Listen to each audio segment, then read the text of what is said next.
Alors, bonsoir à tout le monde. Bonsoir Emmanuel et Fada. Bonsoir. Je remercie tous les participants ce soir à cette conférence, ce débat avec Emmanuel et Fada, qui va nous parler ce soir de sémiologie, de linguistique, de philosophie du langage. Et il va bien sûr nous parler de Benveniste et de Prieto. Prieto, que je connais, moi, je ne connais pas.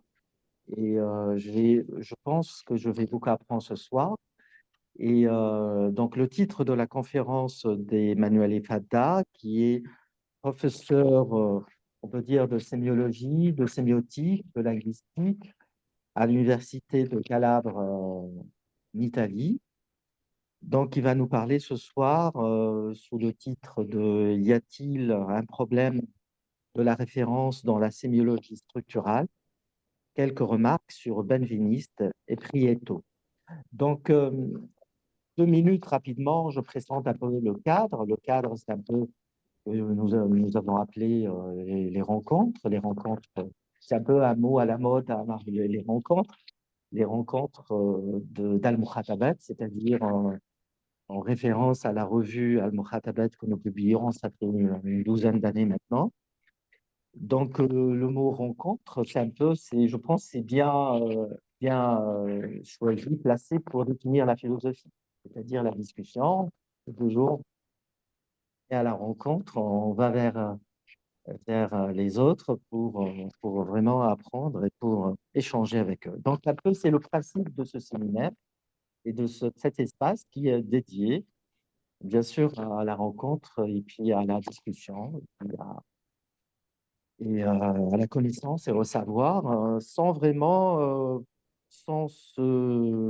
rester un peu limité à une spécialité ou rester un petit peu dans les frontières ou les barrières dans des institutions, que ce soit un peu les institutions académiques, les structures sociales, etc., ou les catégories culturelles. On essaye un petit peu, rencontre, ça veut dire ouvrir le maximum un petit peu les choses et aller vers l'autre, et puis essayer aussi d'être surpris et puis de mettre un petit peu en doute aussi nos propres vérités ou nos propres acquis et essayer un petit peu de les affiner par l'écoute d'abord de l'autre et par la discussion avec lui.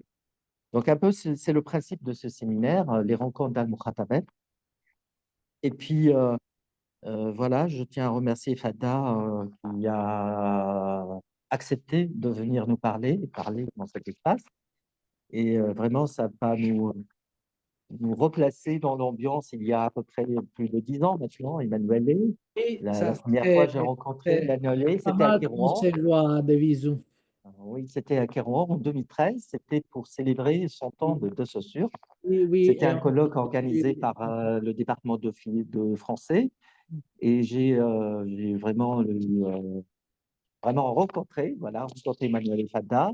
Et ensuite, je l'ai invité avec Denis Vernant dans le cadre d'un atelier sur Wittgenstein et Quine. Et voilà. c'était en 2004, ça fait maintenant une bonne dizaine d'années. Donc, voilà, c'est vraiment plaisir, beaucoup d'émotion de revoir Emmanuel et revoir Denis aussi. Et puis, j'espère, on va se replacer dans cette ambiance qu'on a vécue ensemble il y a une dizaine d'années, que c'était vraiment magnifique. Bon, c'est à Oui, toi la parole, et Emmanuel. moi aussi, moi j'ai des merveilleux souvenirs, vraiment.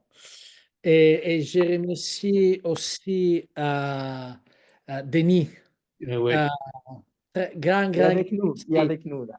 Il que t'écoute. j'avais connu la première fois dans cette occasion. Et il pensait de me voir mourir après 5 minutes après qu'il m'avait Dans connu. la piscine, Je dans la suis, piscine. voilà, j'ai plongé dans une piscine, mais je ne savais pas qu'il n'y avait qu'un mètre. Et donc, je me souviens, oui. j'ai Ah réussi ouais. à récupérer, hein. À la tout dernier moment, à ce moment-là, je ne pourrais plus le faire. Mais Mhm. il y a 10 ans, je pouvais encore. Denis bon. Oui, oui. Oui, ça va, tu es Et encore donc, jeune. alors, un peu. mais très vite, des considérations préliminaires. La première, c'est que ces modes et cette ambiance des rencontres me trouvent très favorable. En effet, pour ma formation, ma formation, c'est quelqu'un qui est élève de Tullio De Mauro, donc c'est de la linguistique, mais avec la philosophie. Et donc, c'était pas possible de faire de la linguistique sans connaître, par exemple, du Wittgenstein ou du Frege ou du Peirce. Et par la prosecution de ma carrière, ça a été de plus en plus ma chiffre, ma marque, si vous voulez le dire comme ça. En effet, je suis toujours quelqu'un qui jette des pontes hein, dans des disciplines différentes et des approches différentes. Donc, cette façon de travailler me plaît beaucoup parce que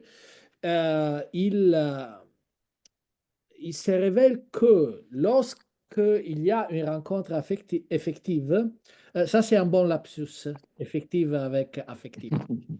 Euh, il s'avère que les deux côtés s'aperçoivent de quelque chose qu'ils n'avaient pas vu au premier moment. Et donc, il arrive très souvent que les questions ne soient pas aussi autant différentes que l'approche choisie tend à les présenter. Et c'est ce que je veux faire voir ici. Et l'autre chose, c'est qu'il y a des questions qui sont incontournables. Hein.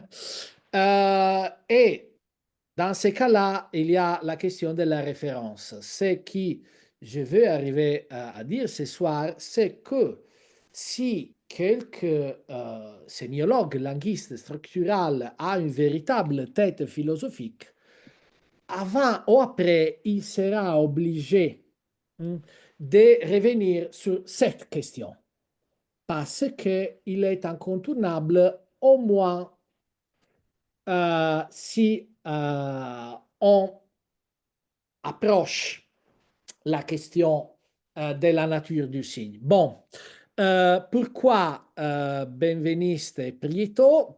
Parce que, à mon avis, ils sont parmi les grands sémiologues structurels.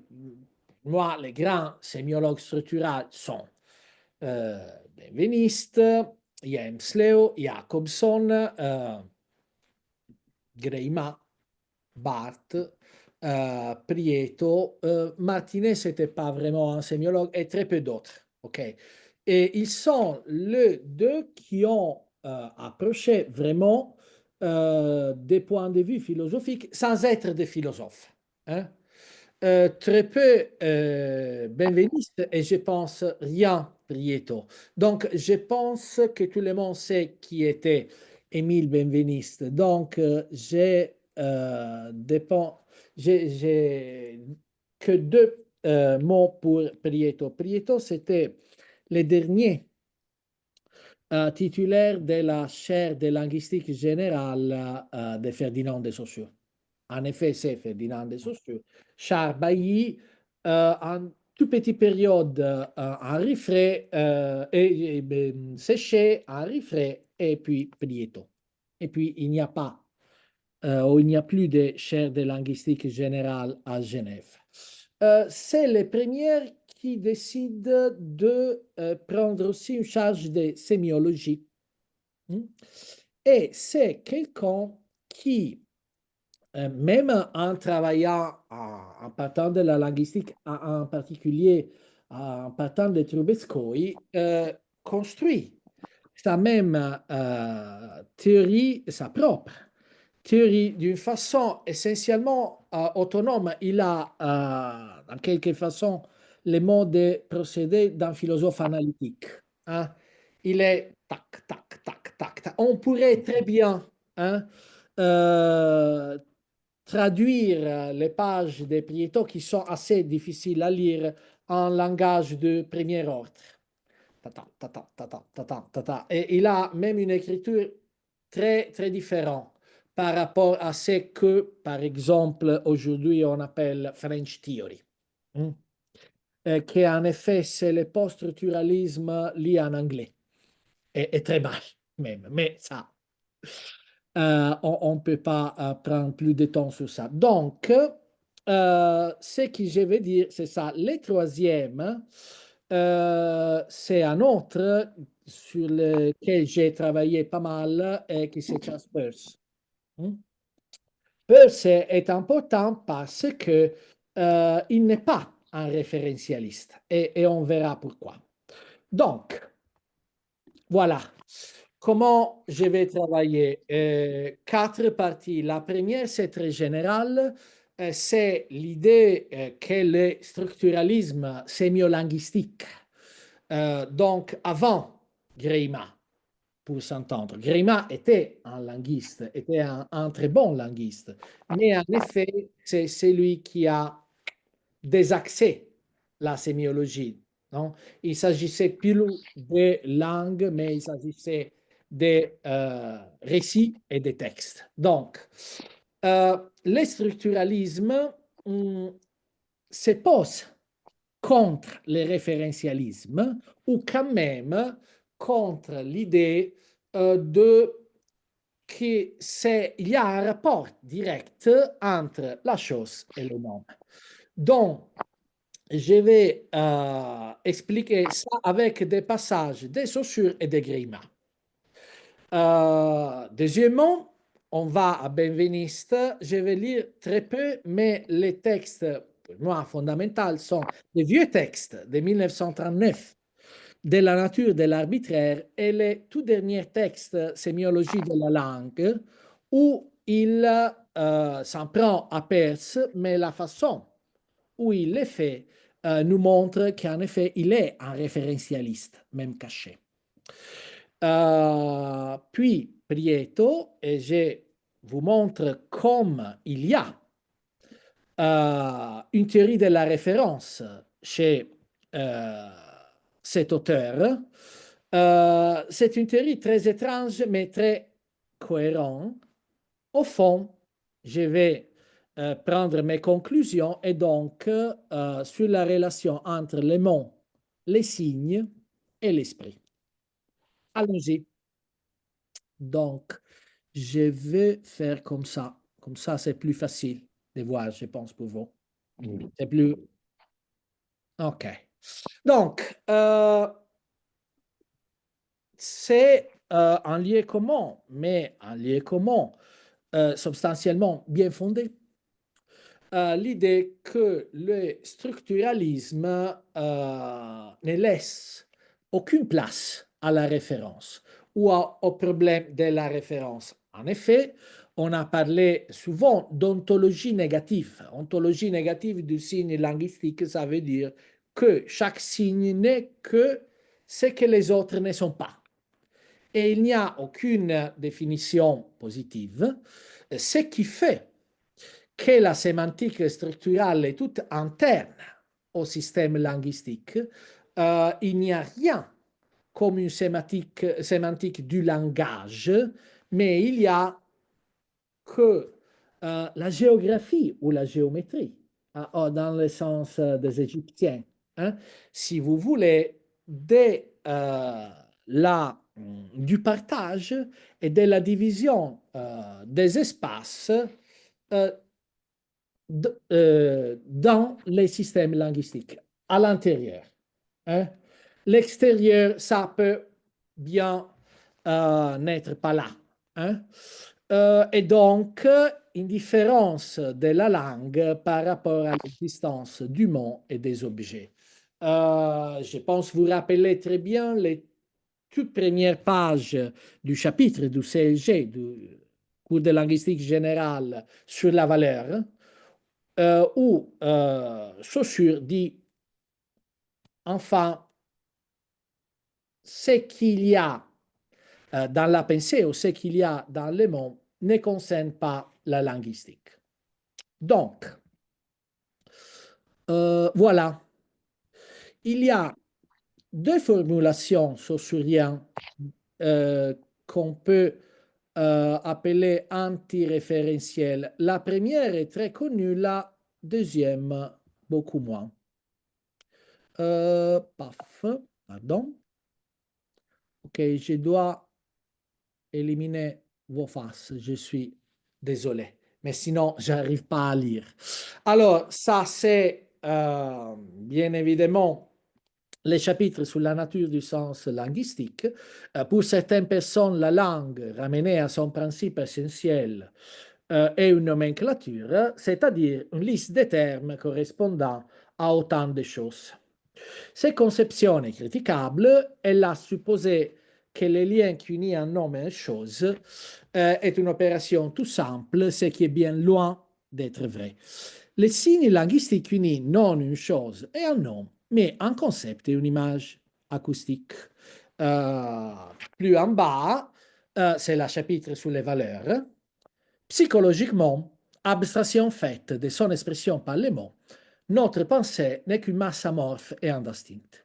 Philosophes et linguistes se sont toujours accordés à reconnaître que, sans les secours des signes, nous serions incapables de distinguer des idées d'une façon, j'ai raté façon, claire et constante.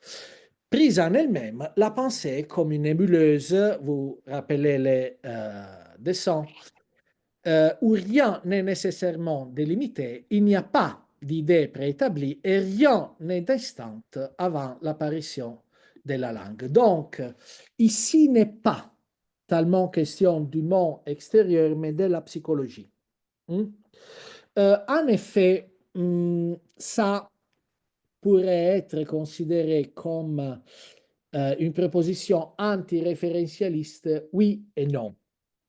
Ce serait plus direct dans un texte qui n'est connu que par les spécialistes et même pas trop pareil, que relève d'une note peut-être de 1893 ou 94 qui s'appelle Status et Motus. Okay? Ici, il trouve une expression qui est plus antiréférentialiste, en effet. Cette vérité sur laquelle nous n'insistons même pas, que le fond du langage n'est pas constitué par des noms. C'est un accident quand les signes linguistiques se trouvent correspondre à un objet défini pour l'essence comme un cheval. Le feu, le soleil, plutôt qu'à une idée comme éteke, ça c'est du grec bien évidemment, il posa. Quelle que soit l'importance de ces cas, il n'y a aucune raison évidente, bien au contraire, de prendre comme type du langage. D'abord l'objet, puis les signes. Donc, c'est que nous nierons toujours. Si un objet pouvait, ou que ce soit être les termes sur lesquels est fixé les signes, la linguistique cesserait instantanément d'être ce qu'elle est, c'est qu'elle est depuis le sommet jusqu'à là-bas. Du reste, l'esprit humain du même coup. Donc, vous voyez que ça, c'est plus fort. Il parle d'une constatation assez juste. Donc, l'idée que la majorité des mots, c'est des prédicats, on dirait. Hein? Pas des noms.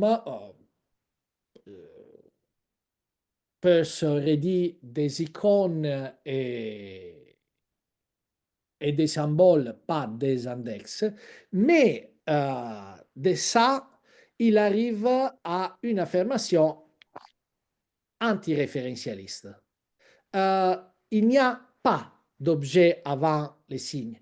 Oui, il y a ces trucs-là, mais même si il dit, ce sont deux choses assez différentes. Une chose, c'est de dire que la majorité du langage n'est pas des noms d'objets. Une autre chose, c'est de dire qu'il n'y a pas une intériorité des objets. C'est bien plus fort. De l'une chose, on n'arrive pas nécessairement à l'autre. On va aussi à Gréma, hein? Et donc à la voix, pardon, paf, référence des dictionnaires, du dictionnaire Gréma-Courtet, le monde extralinguistique, celui des sciences communes, est informé par l'homme institué par lui en signification et en tel mot, loin d'être les référents, c'est-à-dire les signifiés dénotatifs des langues naturelles, est au contraire lui-même un langage. Le monde est un langage. Biplane, une sémiotique naturelle ou sémiotique du mot naturel. Ici, il faudrait y avoir, OK, la parenthèse. Le problème du référent n'est alors qu'une question de corrélation entre deux sémiotiques, une fois encore. Langue naturelle et sémiotique naturelle, par exemple, sémiotique picturale et sémiotique naturelle, par exemple, si quelqu'un connaît un peu la sémiotique visuelle de Gréma, c'est ce que veut dire figuratif. Un problème de sémioticité. Conçu comme sémiotique naturelle, les référents perdent alors sa raison d'exister. C'est très fort, en tant que concept linguistique. Le problème qui se pose lorsqu'on veut affronter le discours du point de vue génératif n'est donc pas celui du référent donné a priori, mais de la référentialisation de l'énoncé qui implique l'examen des procédures par lesquelles l'illusion référentielle. Ça aussi, il y a un terme très fort. L'effet de son réalité ou vérité proposé par Roland Barthes, ce que vous connaissez très bien, je pense, se trouve constitué.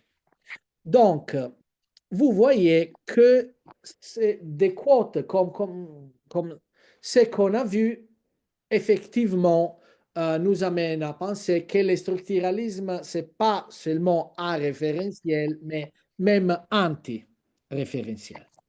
OK? Dans le cas des Saussure, d'une façon plus faible, dans le cas de Gréma, c'est très très fort et même pas argumenté. Lorsqu'il dit que le monde est un langage, c'est assertivité mais sans explication.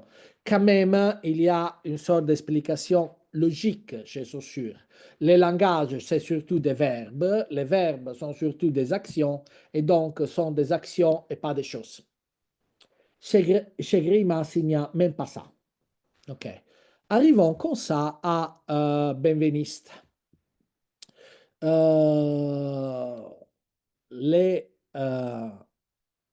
L'article Nature du signe linguistique, c'est du 1939, donc il n'y avait que les cours de linguistique générale. Benveniste n'avait aucune façon de voir comment Bailly-Séché, les éditeurs du cours de linguistique générale, en effet, ont changé pas mal. La pensée, même les images que Saussure avait dessinées. Hein? Mais ça ne m'intéresse pas. Ce qui m'intéresse ici, ce n'est pas Benveniste en tant qu'interprète de Saussure. C'est Benveniste en tant que lecteur du CEG qui se pose les problèmes de la référence. Donc, il examine la question de l'arbitraire, bien évidemment. Il y a aussi les images du CEG. Nous savons bien maintenant que l'image avec l'arbre, c'est une invention des éditeurs. Saussure n'a jamais dessiné au tableau noir rien de ce genre, mais ce qui m'intéresse, c'est que Benveniste, il dit, voilà donc la chose expressement exclue d'abord de la définition du signe qui s'introduit par endeture. L'exemple, c'est des ox et bœuf, ça veut dire les mâles de la vache.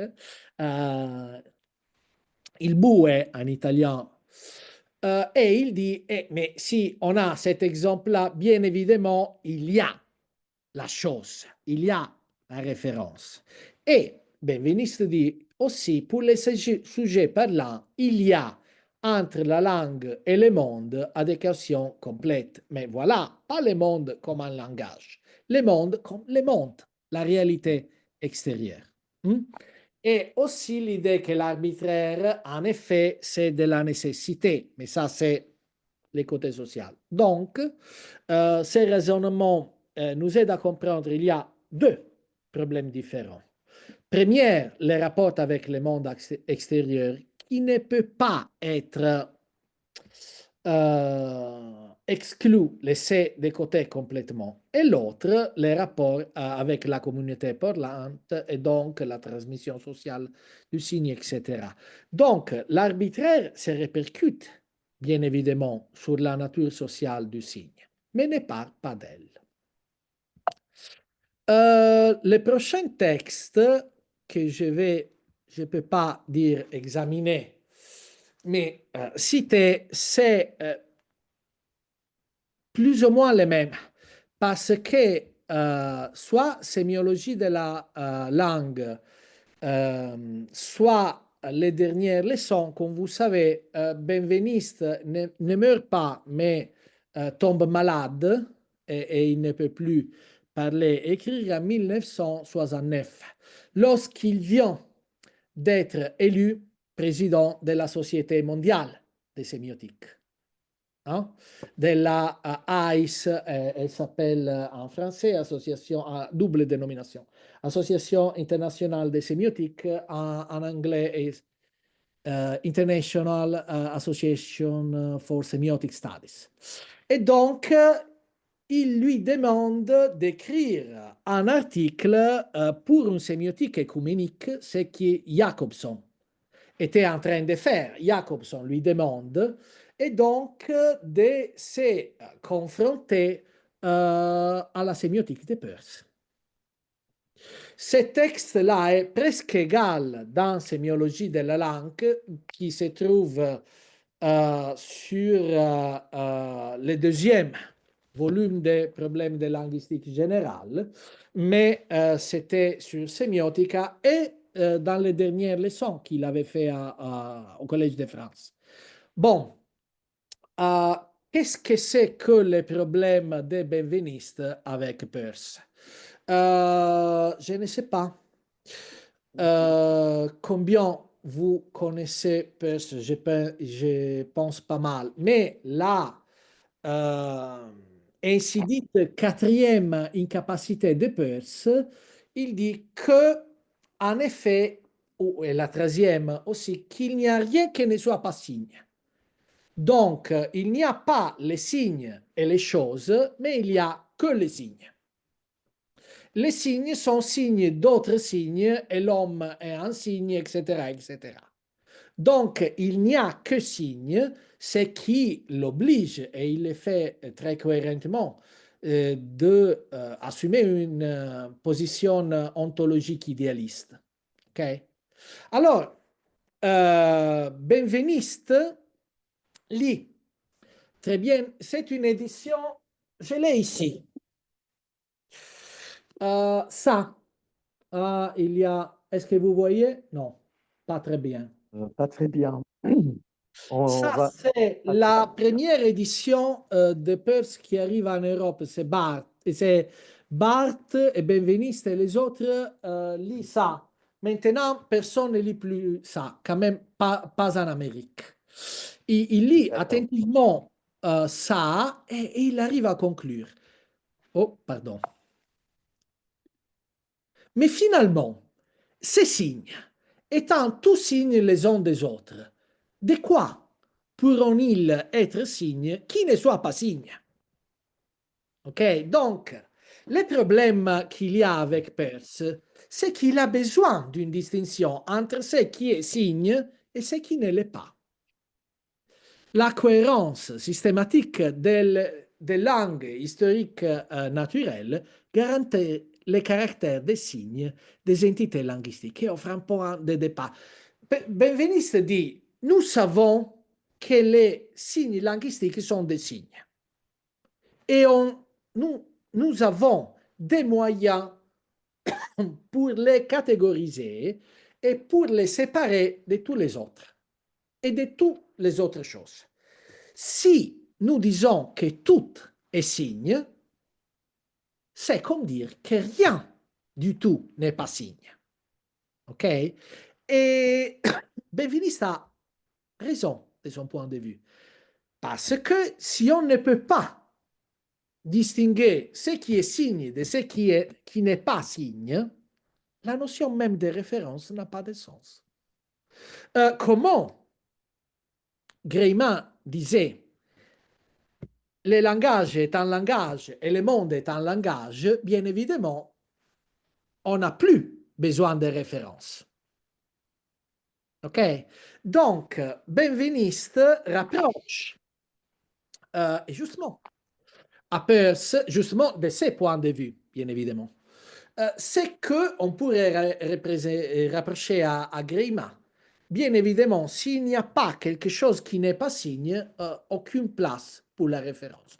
Donc, Benveniste s'oppose à Peirce parce que le philosophe américain n'est pas référentialiste. Mais alors, Benveniste l'est bien. Quand même, un crypto-référentialiste, un référentialiste caché,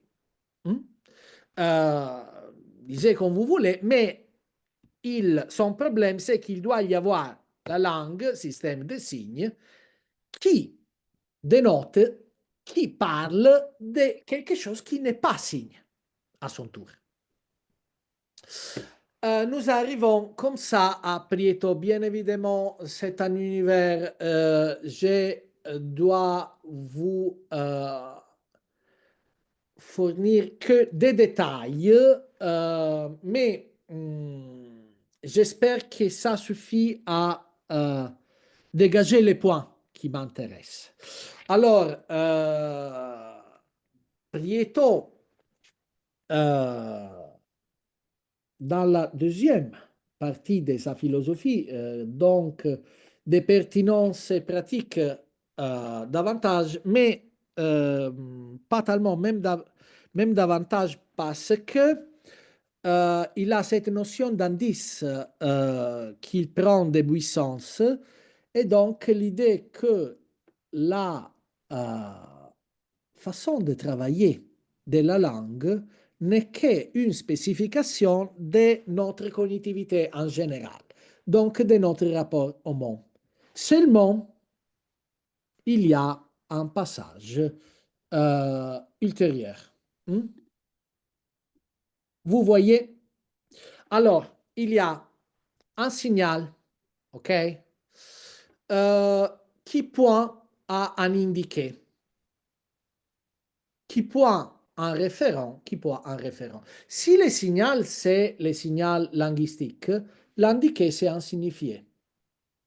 Le signifié a un référent, qui est l'essence, et l'essence a un référent, qui est dans la réalité.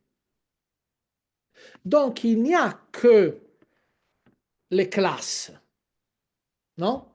Le structuralisme, la sémantique structuraliste, c'est signifier classe de sens, signifiant classe de phonie.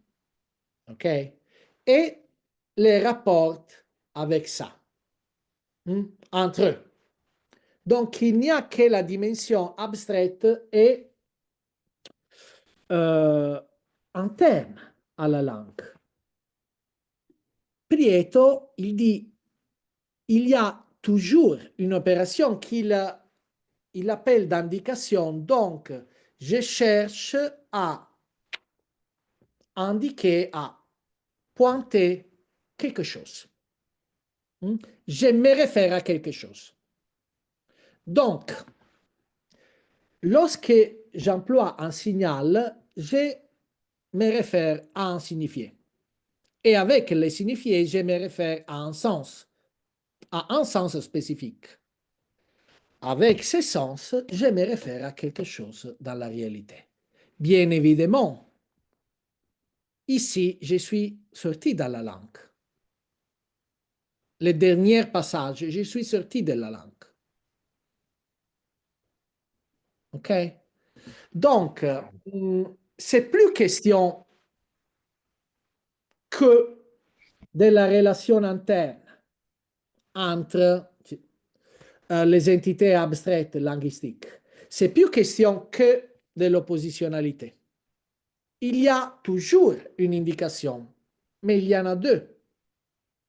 Si je veux, exemple classique, si je veux la fumée, je pointe au fait, les références et les faits. Ici, il y a deux indications. Le signal pointe au signifié, le signifié pointe au sens, le sens se réfère à quelque chose dans la réalité. Et donc, ce n'est pas le monde que c'est un langage. Un peu au contraire, les langages, c'est une spécialisation très abstraite, très formelle de notre cognition générale, que c'est toujours pointer, indiquer, se référer à quelque chose, arriver à quelque chose. Vous voyez, et donc, à travers les signaux, j'ai un savoir sur les signifiés, j'ai un individu, les signifiés.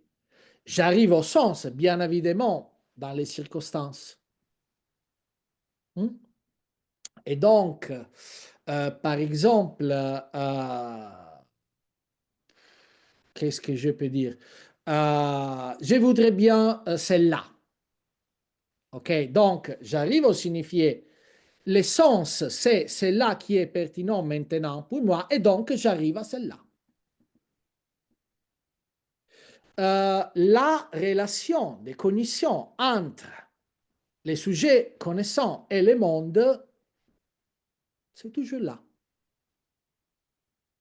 On passe par les langages, mais c'est toujours question d'arriver au monde. Donc, les signaux pour les signifiés qui indiquent le sens qui est son référent. Les sens en son tour sont référents aussi dans les champs noétiques. Les référents du sens sont dans le monde externe. Donc, Prieto admettent l'existence d'un problème de la vérité, même s'il dit qu'il est soumis à la pertinence. On va voir qu'est-ce que c'est que la pertinence. La pertinence, c'est la façon sociale dans laquelle on découpe les mots en objets.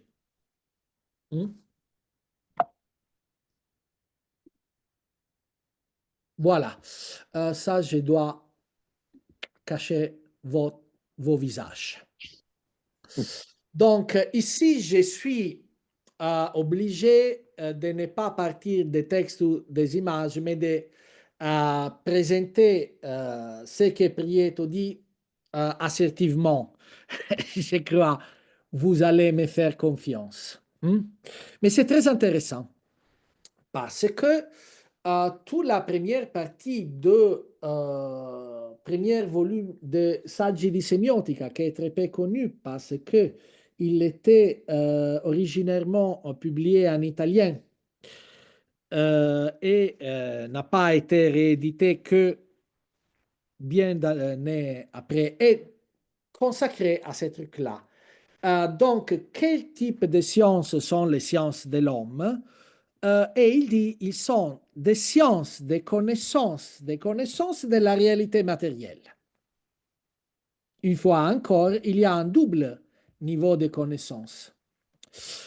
Les phonèmes est une connaissance abstraite, mais est une connaissance des phonies effectivement prononcées. Donc, la réalité matérielle, Prieto l'affirme explicitement, notamment en se confrontant avec le matérialisme marxiste, existe indépendamment des sujets connaissants, qui sont des êtres humains, mais elle est infiniment segmentable par rapport à eux.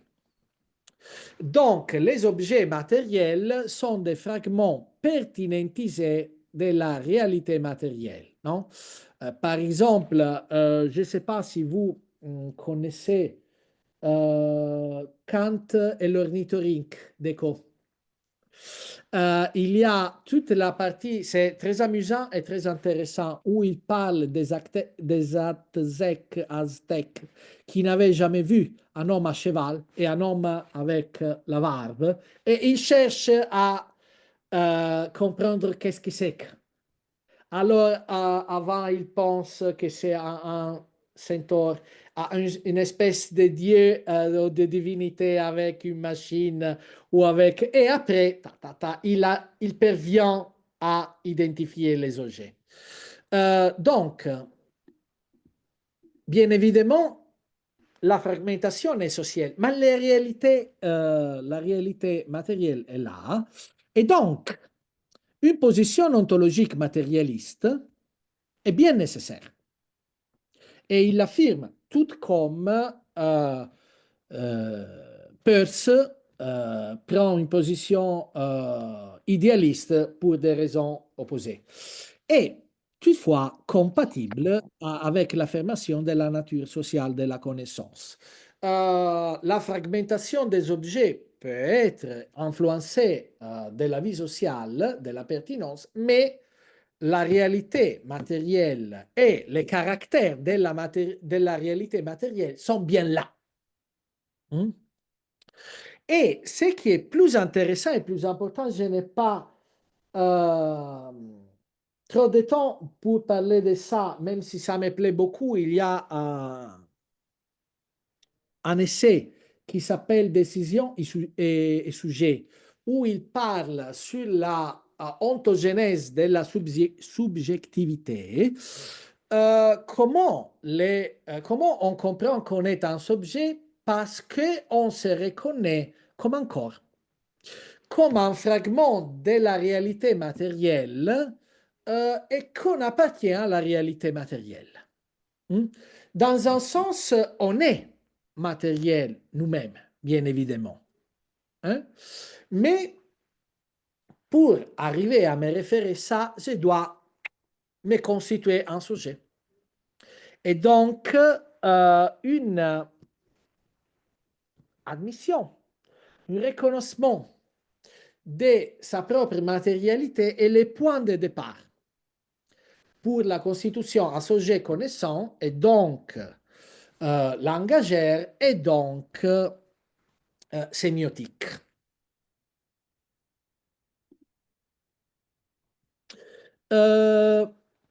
Donc, j'ai fait assez vite, mais ça va bien parce qu'il y a plus de temps pour les questions, parce que je pense qu'il y en aura, parce que je comprends il y a bien des choses à mieux expliquer. C'est assez intéressant, à mon avis, de voir la différence du rapport entre le monde, les signes et l'esprit. Le monde, les signes et l'esprit, on pourrait les considérer comme l'énième formulation de ce qu'on appelle les triangles sémiotiques ou sémantiques. Sinon, qu'il y a quelques différences. Le monde est au singulier, les signes au pluriel et l'esprit est au singulier, à nouveau. Donc, Prieto Benveniste Peirce, qui est ici un fantôme, mais un fantôme très utile, ont des positions un peu différentes. Mais tous les deux comprennent très bien que le problème est incontournable. Donc, pour Peirce, c'est facile. Les trois coïncident. Il n'y a que des signes. L'esprit, c'est les signes, c'est le monde, c'est des signes. Donc, en effet, pour Peirce, il n'y a pas trois dimensions ou trois. Il n'y a que ce qu'on appelle la sémiose. Vous savez, il dit l'univers même est en constante évolution, et cette évolution, ce n'est que de la sémiose. Et la façon où l'esprit connaît cette évolution, ce n'est que de la sémiose. À certains égards, il ressemble à Hegel de l'esprit absolu. Et il dit même quelquefois, je suis un Hegel, mais un Hegel qui connaît les mathématiques e la logique. Pour benveniste et Prieto, tout comme pour Augustin, il y a des objets qui peuvent être des signes. Donc, il y a des objets qui sont des signes ou qui ne sont que des signes, des objets qui peuvent devenir des signes et des objets qui restent des objets. Mm?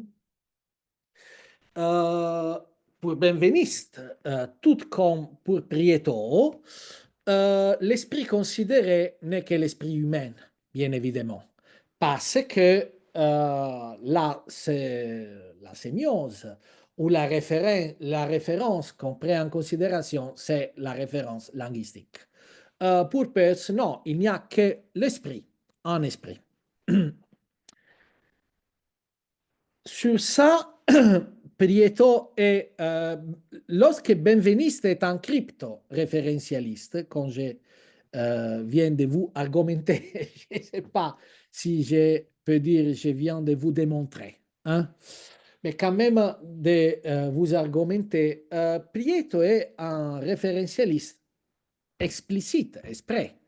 Il parle des références, des référents, des vérités, et ils se sont obligés à prendre une position. Ici, je demande à Hamdi. Position, Oui. c'est l'anglais stance. Stance. Et ontological stance. Mm. OK. Donc, je pense que position, ça va bien en français. Oui. Euh, oui, je pense, oui. OK. Stance, oui, on peut traduire ça par position, oui. OK. Je Une dis peut-être position, posture, on dit posture. posture. Oh, OK. Posture, mais posture explicitée. Oui, posture, ça va. Une posture ontologique. Et donc, matérialisme. Euh, donc, il dit, il faut prendre en considération l'existence d'une réalité matérielle et l'affirmer. On ne peut pas que dire non, c'est pas mon problème, je suis un linguiste. Parce que sinon, il n'y a pas de fondement pour la référence et pour le langage. Et le langage, on a vu, n'est pas détaché de l'autre cognition. Mm? Tandis que Benveniste ne s'intéresse pas. Mais dans ce sens-là, la position de Prieto, c'est la plus intéressante, je pense, pour, pas que pour un philosophe analytique, mais pour quelqu'un que veut, comment pourrais-je dire, pas séparer la cognition linguistique de l'autre cognition sans arriver à une position idéaliste. Mm. Ok, j'ai même gardé une minute. Merci pour l'attention. Euh, Merci à toi, Emmanuel. Ben, écoute, ça donne à réfléchir, ta conférence.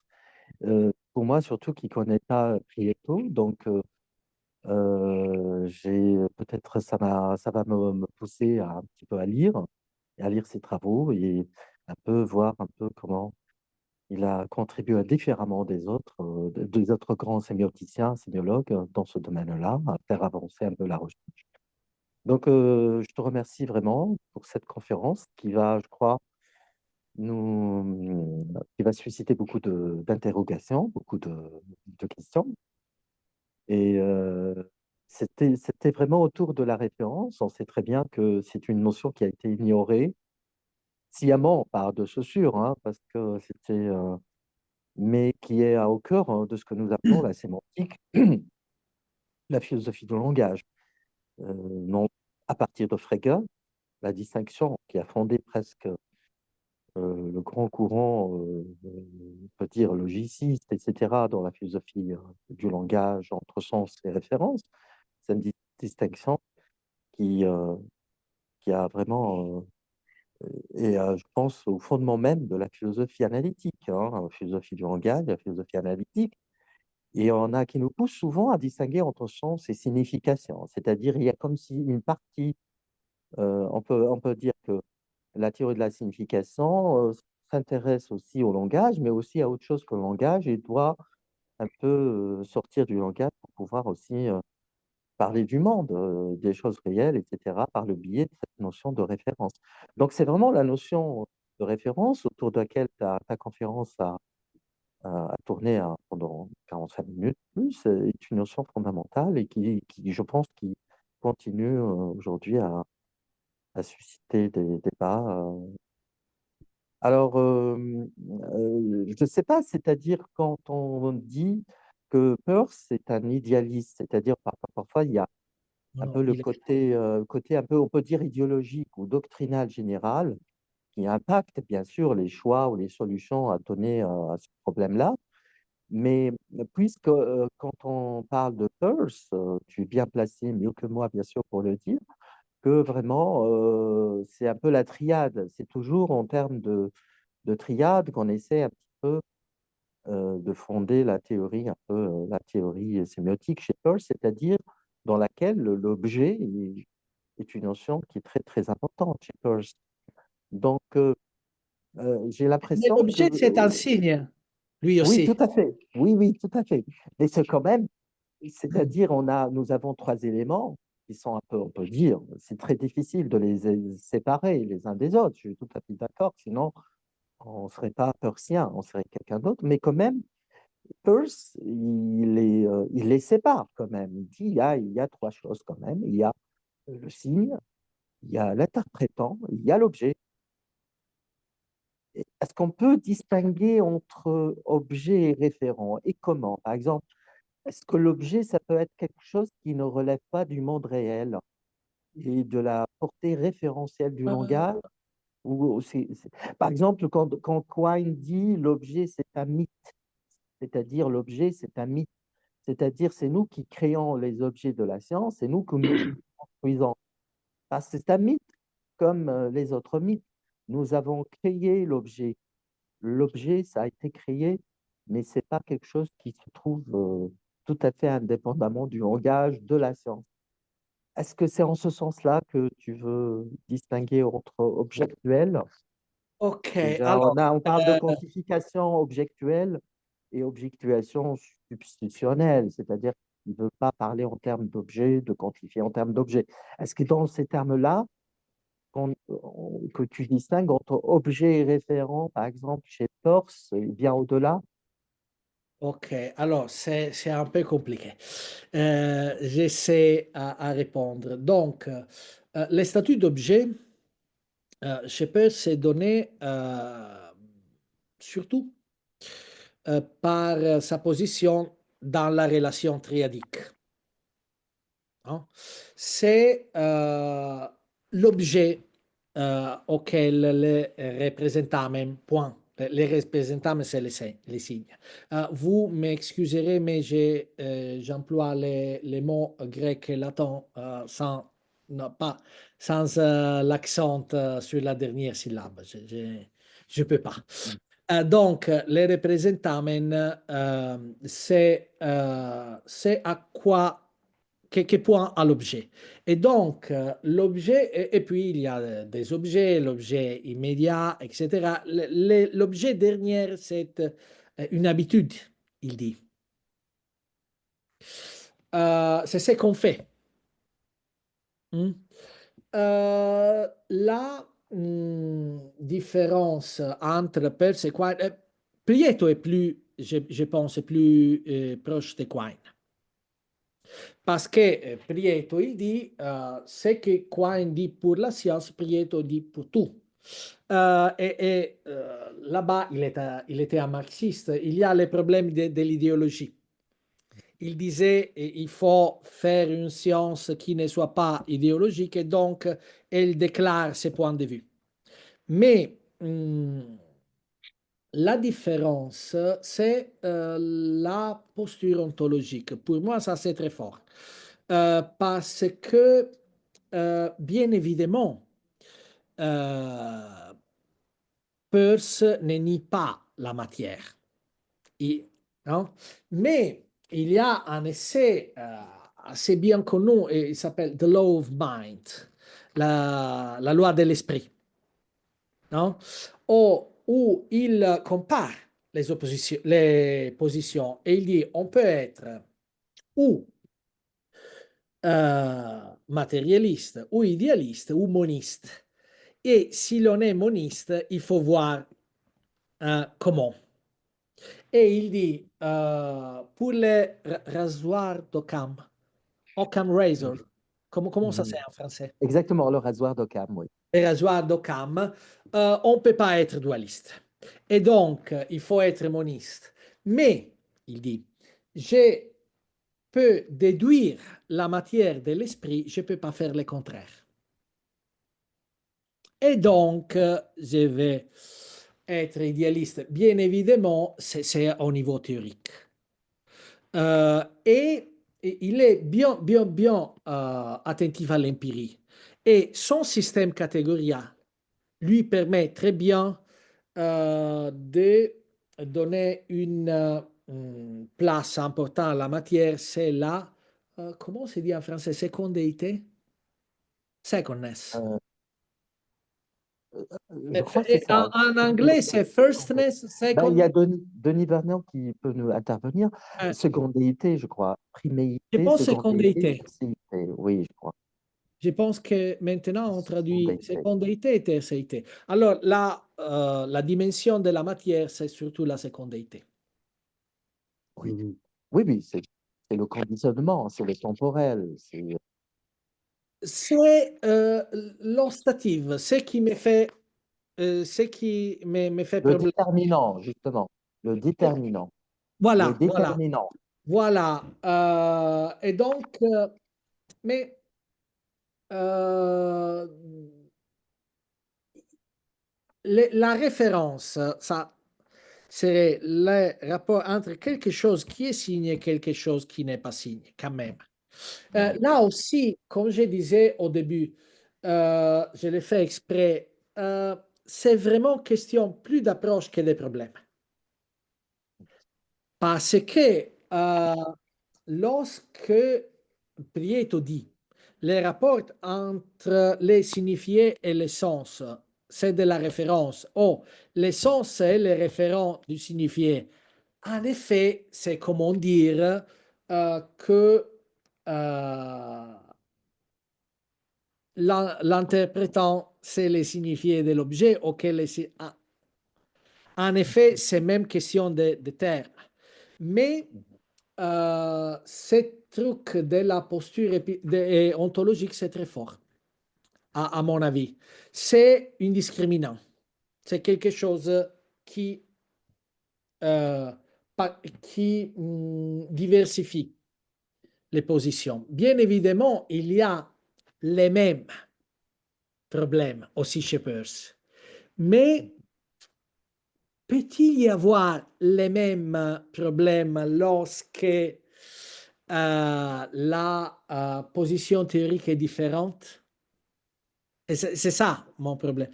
Je ne sais pas à qui demander, si à toi ou aux autres. Ce que j'ai dit comme une chose obvie, mais je pourrais être massacré par mes amis structuralistes.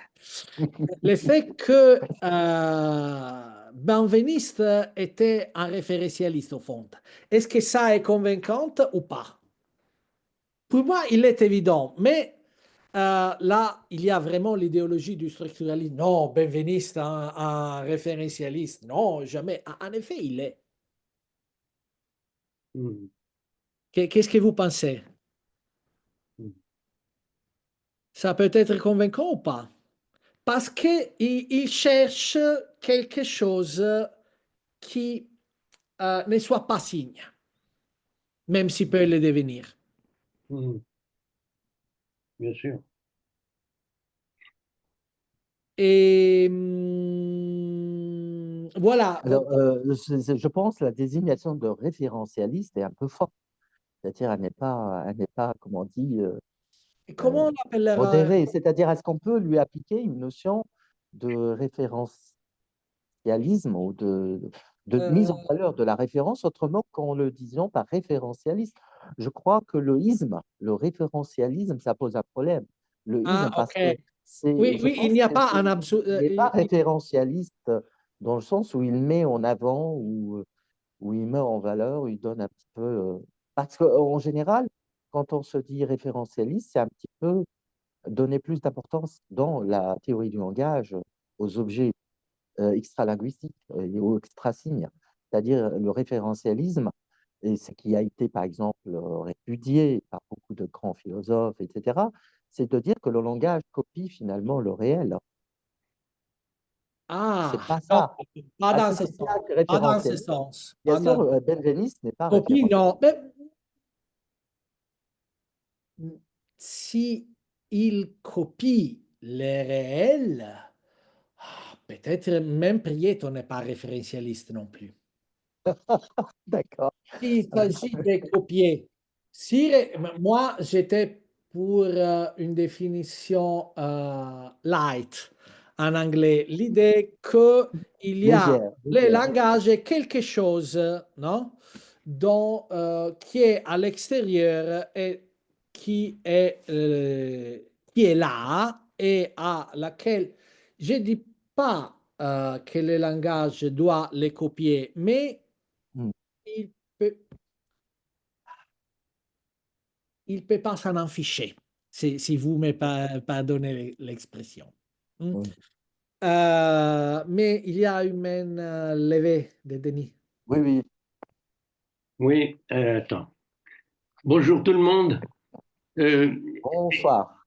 Bonsoir, oui. Emmanuel, je suis très content de t'entendre, ça me rappelle d'agréables souvenirs. Bon, maintenant, Grenoble aussi. oui, tu poses un beau problème, c'est celui de la référence, et tu apportes une réponse intéressante avec Prieto qui fait une analyse assez complète de la chose.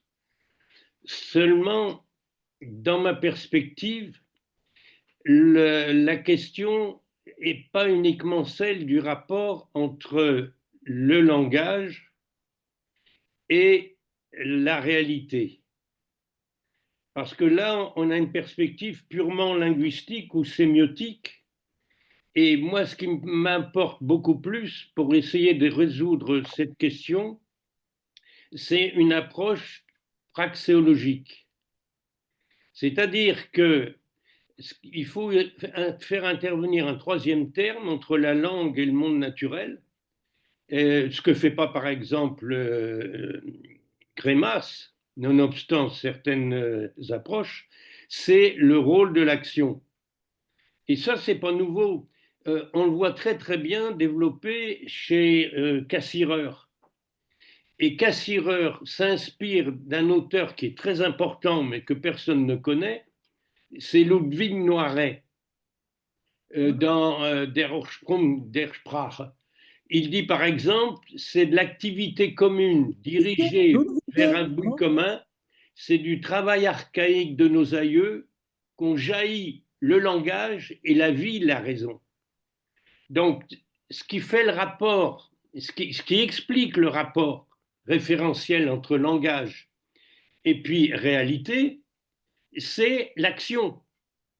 C'est la nécessité qu'on a eue de survivre dans le monde et donc d'agir et de trouver dans le monde des objets, de découper ces objets et de leur donner un nom. C'est tout bête de ce point de vue-là. Mais si on ne fait pas intervenir, à mon avis, l'action, on tourne en rond entre le langage, le monde, etc., les signes, et on ne résout pas du tout le problème. Et le problème est très clairement exposé par Cassirer et par Noiret. Ok, alors, deux choses. J'ai perdu un tout. Ok. Noiret, je vais le lire, hein. Cassirer, je le connais un peu et je l'aime beaucoup. Je ne dis pas oublier, mais je n'ai pas eu le temps de prendre cet aspect-là qui, dans Prieto, est très fort. Chez Prieto, est très fort. Ah, Ça, son ouvrage la plus connue s'appelle Pertinence et pratique. Et donc, l'idée, c'est que on n'a pas des objets que par rapport à quelque chose qu'on fait. Euh, et ben, il est une sorte de pragmatiste sans le savoir. Dans ce sens-là, il n'est pas opposé, mais très semblable à Peirce. Mais c'est que, et c'est un peu étrange, c'est qu'il n'approfondit pas trop, c'est l'aspect historique. Et c'est dommage. Parce qu'il y a un essai assez beau des années 60 où il dit c'est à travers le travail que le monde est devenu la chose de l'homme. Et c'est une phrase, bien évidemment, c'est pas qu'une déclaration d'humanisme, mais on n'approfondit pas ces trucs historiques, même pas dans l'histoire de la linguistique, et c'est dommage. Et en fait, d'après ce que tu dis, Prieto, il ne fait que reprendre la théorie de la praxis de Marx. Parce que ça, Oui, et c'est chez Marx. Avec Trubetskoy. Oui, oui, oui. Et, Oui, et oui. c'est parce que c'est semblable d'une façon frappante au pragmatisme, mais il n'aurait jamais accepté ça.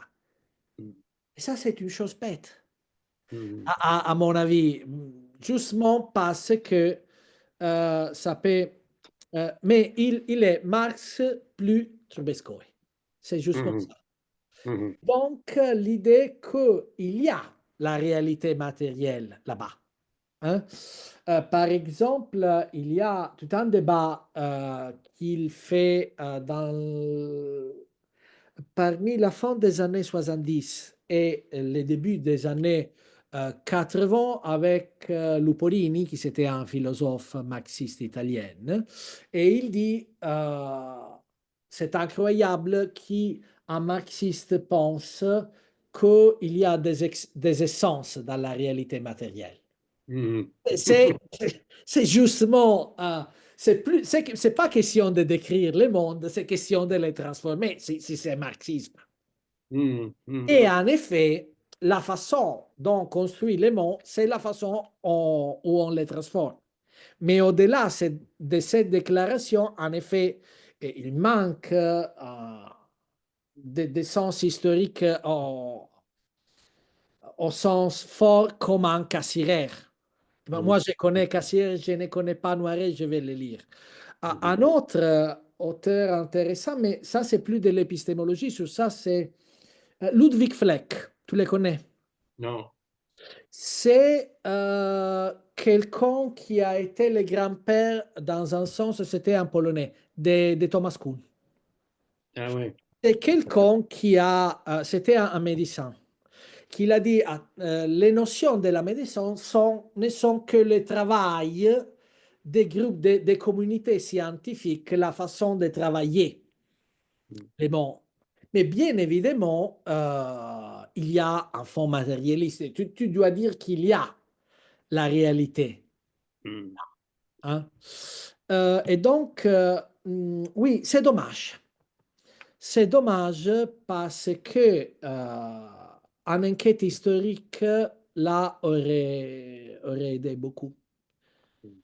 parce qu'il ne fait que de traire les conséquences de son point de départ. Et il le fait très bien.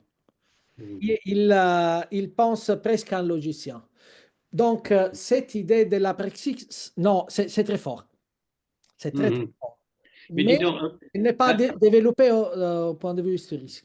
excuse-moi, je lirai Prieto parce que je ne le connais pas assez bien, mais son idée de pertinence, c'est-à-dire l'idée qu'il y a une dimension sociale du découpage du réel, on peut la rapprocher de l'idée de forme de vie chez Wittgenstein, Tout à fait.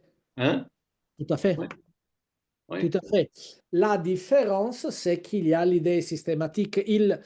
Son idée, c'est assez facile, c'est même bête pour expliquer. L'idée, c'est qu'est-ce que c'est que les phonèmes. Hein? Euh, Nous tous avons la bouche, l'appareil phonatoire égal, mais chaque langue découpe les phonèmes de façon différente. Pourquoi? Parce que tout nous parlons de langues différentes et donc c'est notre façon d'agir qui nous amène à découper. Et toute connaissance est faite comme ça. D'accord. Il n'y a des connaissances que ne soient connectées avec une praxis interne à une communauté. Son raisonnement. Donc, il ne fait que Marx plus Trubetskoy. Et bien évidemment, c'est pas mal. Et aussi l'idée que il doit y avoir quelque chose là-dehors. Parce que si on transforme, on agit, non? On agit sur quelque chose. Ouais, ouais, qui résiste. Ouais, ouais. Voilà, qui résiste. Ce que Eco appelle les lignes de résistance de l'être. Lorsque ce n'est pas par hasard que dans les premiers chapitres sur l'être de Kant et l'ornithorique, l'un des personnes mentionnées en note, c'est Prieto. Et il emploie Prieto dans sa conversation avec Rorty. C'est un exemple assez étrange. Comment ça s'appelle les trucs pour, je demande excuse, pour les Coton-tige. oreilles en français? Coton-tige. Coton-tige, ok.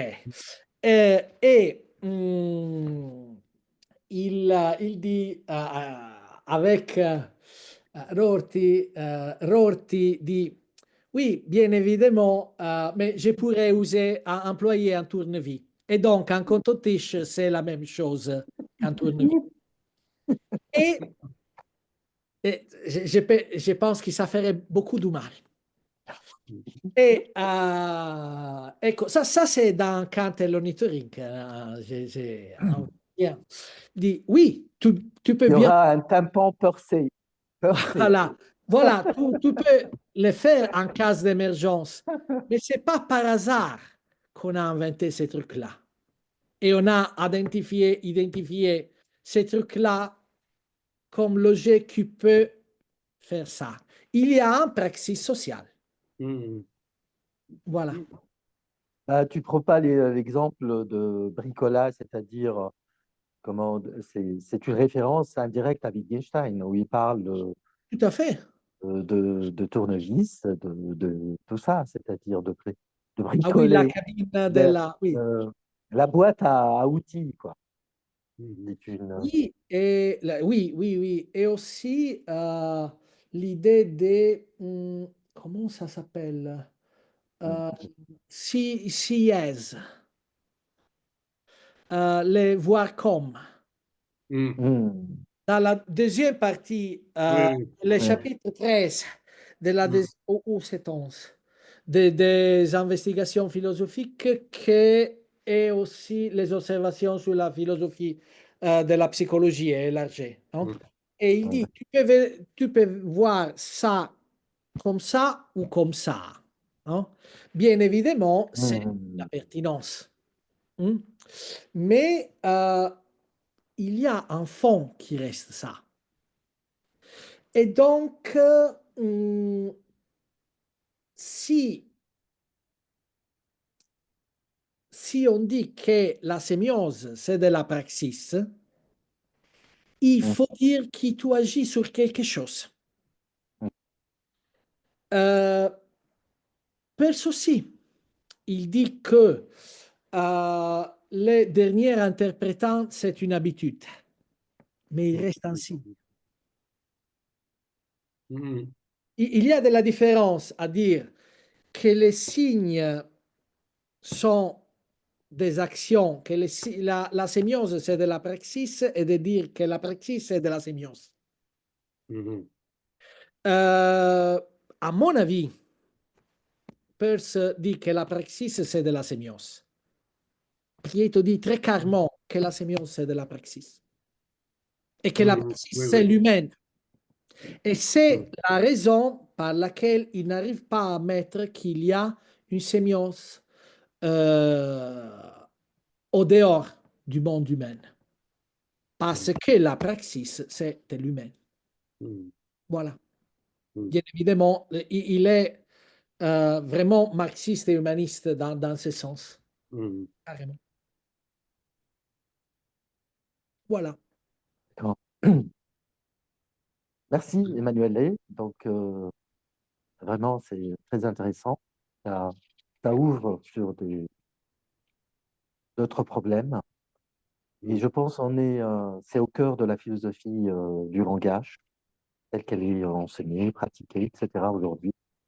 Je pense que toutes ces questions-là se posent François Recanati, d'autres maintenant, en ce moment, quand ils font des cours, ils écrivent dans ce domaine. Et ce rapport entre langage, cognition, langage, social, bon, enfin. Mais tu as dit beaucoup de choses qui sont très intéressantes par rapport à ce rapport entre subjectivité et matérialité, c'est-à-dire le fait que la matérialité, peut-être, elle a aussi toujours besoin d'un sujet qui dit vraiment que le monde est matériel ou que les objets sont matériels. Donc, c'est un peu aussi comment aussi sortir du cercle vicieux, c'est-à-dire revenir toujours au point de départ. C'est très difficile. L'alternative, c'est le Avec Peirce, solipsisme, à me c'est dire. difficile. Et tu as dit à un moment, tu as parlé de quelque chose qui est très grave, enfin, qu'on ne peut peut-être pas traiter de façon tout à fait directe, frontale, objective, qui est la vérité, c'est-à-dire le problème de la vérité. Et, et ça, c'est... Alors, je ne sais pas s'il y a d'autres questions dans la salle, s'il y a d'autres interventions. On a un peu monopolisé les débats. Non, mais euh, il y a des questions.